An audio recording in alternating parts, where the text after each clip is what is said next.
Такая жесть. One apartment block has been left with a gaping hole after a missile struck the high-rise building on the outskirts of the city, killing 2 people.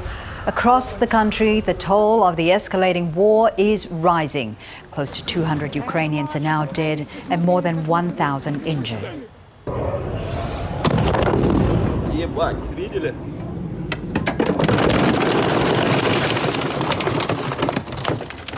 Russia claims it's only targeting the military, but bridges, schools and neighbourhoods have copped fierce attacks, including this unexploded missile in a kindergarten.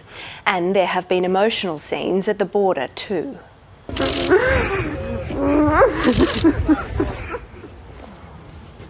This mother was reunited with her son and daughter after her father was forced to hand over their children to stay and fight. By law, no men aged between 18 and 60 can leave the country, and lines to leave the country are snaking kilometres, with people waiting days to get out. There have been more protests, more international condemnation and more sanctions on Putin himself. But the punishments are having little effect on Russia's march on Ukraine, with Western officials convinced his ultimate aim is to overthrow the nation's government and redraw the map of Europe.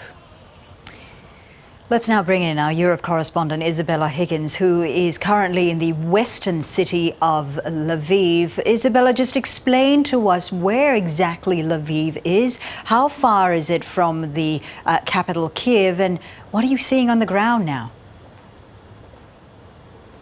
Well, Fauzia, the city where I am is hundreds of kilometres away from the capital of Kyiv. Over here, we're in the west of the country. We're actually closer to Krakow in Poland than we are to Kyiv, the capital. But this is the place where people who are fleeing violence are coming to. So while this may not be a city on the front line, what we're seeing is very distressed people. They're walking around this city. There are very, very sad scenes. You can find displaced children, separated families.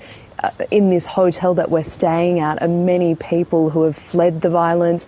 You can walk through these streets, you see people walking around with pets, with their children bundled up with backpacks and all of their clothes on, walking with suitcases. And the reality is that is their life possession for the foreseeable future. Today I went down to the train station, and this is where many people are arriving from some of those besieged cities, and where many people are trying to leave to go to another country.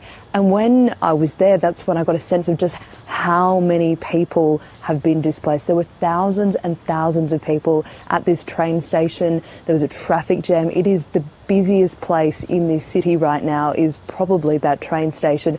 The traffic jam to get there, it went back kilometres. It was an hours long wait to get a car right up to that train station.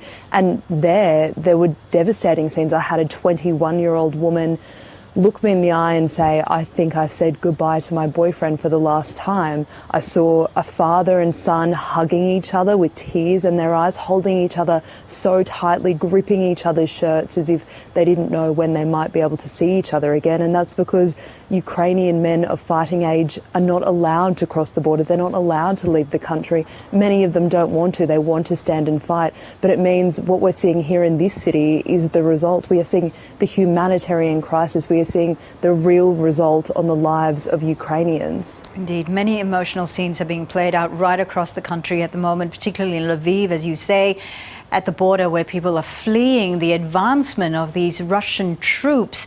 Does it feel safe in Lviv now?